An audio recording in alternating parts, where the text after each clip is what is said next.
Class 12th के सभी विद्यार्थियों का गणित की लाइव क्लास में स्वागत है। प्रिय विद्यार्थियों, आज हम लोग चरघातांकी लघुगणकी फलनों के अवकलज के बारे में सीखेंगे। कैसे हम इनका आसानी से अवकलज कर सकते हैं।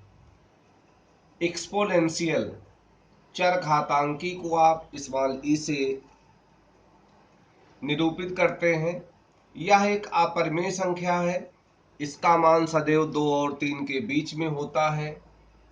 अब आपके सिलेबस में ये चीज नहीं है 1+1/(1) 1/(2) अनंत तक। तो 1 से लेके अनंत तक जो भी मान आएगा वही ई का मान होता है। पहले इस सिलेबस में रखा जाता था, अब नहीं।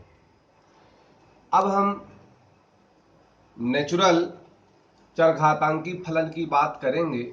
जैसे हम कहेंगे मेरे पास एक चरघातांकी फलन है e⁻x। इसका आप x के सापेक्ष अवकलज बताइए। तो आपको तो भाई सूत्र याद है, आप कहेंगे e⁻x का स्वयं e⁻x होता है। ध्यान से देखना। अब हम कहें यार e⁻x मेरे पास नहीं है, यहां पर कोई दूसरा व्यंजक है। तो अब आप कहेंगे तो हो सकता है इस जैसा हो।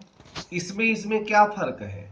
यहां देखो बेटा, सिंगल चर है, अकेला चर है। तो यहां तो यार चर का एक व्यंजक है, तो जो भी घात में रहे उसको आप एक नया चर मानेंगे यदि वह अकेला सिंगल चर नहीं है। तो यहां बेटा हम मानेंगे sin x बराबर t।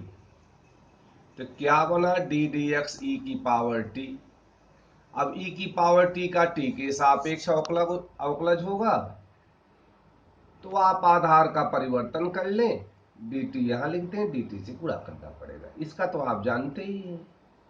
e⁻x का x के सापेक्ष स्वयं e⁻x, e⁻t का t के सापेक्ष स्वयं e⁻t। तो d/dx और t है। t का मान रख दो e⁻sin x ddx sin x।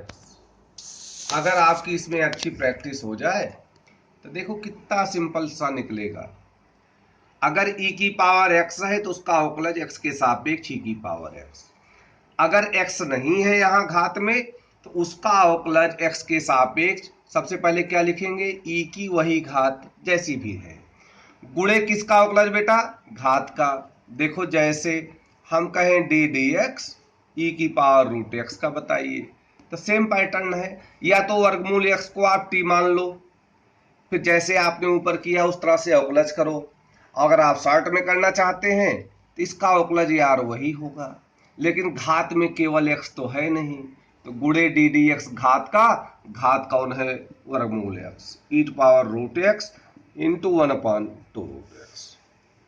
इसी तरह अगर लघुगणकीय फलन है तो हम लोग उसका भी अवकलज कर देंगे, क्योंकि आप जानते हैं ddx log x आधार e पर, e यही है चरघातांकी, इसका मान होता है 1/x। अब कोई कहे ddx log e log sin x आधार e का बताओ। तो बेटा आप तो x के log का अवकलज जानते हो, x के सापेक्ष। तो जिसका आपने log लिया है उसको नया चर ले लेंगे। तो माना sin x बराबर क्या बेटे, t। तो फिर ddx हो गया log t आधार ही। अब एक t में व्यक्त है तो t के सापेक्ष ही अवकलज होगा। तो आधार परिवर्तन आप जानते हैं, log t का t के सापेक्ष 1/t। यहां भी t है ही, t का मान रख दो 1/sin x, और sin का आप स्वयं जानते हैं cos x होता है। ddx log sin x आधारी। ध्यान देना, अगर x का लघुगणक है तब तो आप अवकलज लिख देंगे x के सापेक्ष। x का अवकलज नहीं है तो जिसका आप log ले रहे हैं उसी को एक नया अक्षर मान लें। और इस पैटर्न पर आप करते जाएं, आंसर मिल जाएगा। अथवा प्रैक्टिस होने पर इसको देख लो। यहाँ बेटा देखो साइन एक्स है, स्पेस कम है, छोटा सा लिखा है।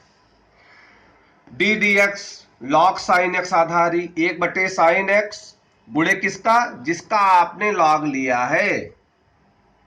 तो इस पैटर्न के आधार पर आप एक्सरसाइज 5.4 के प्रश्नों को करेंगे। बाकी हम लोग नेक्स्ट डे करेंगे। Thank you.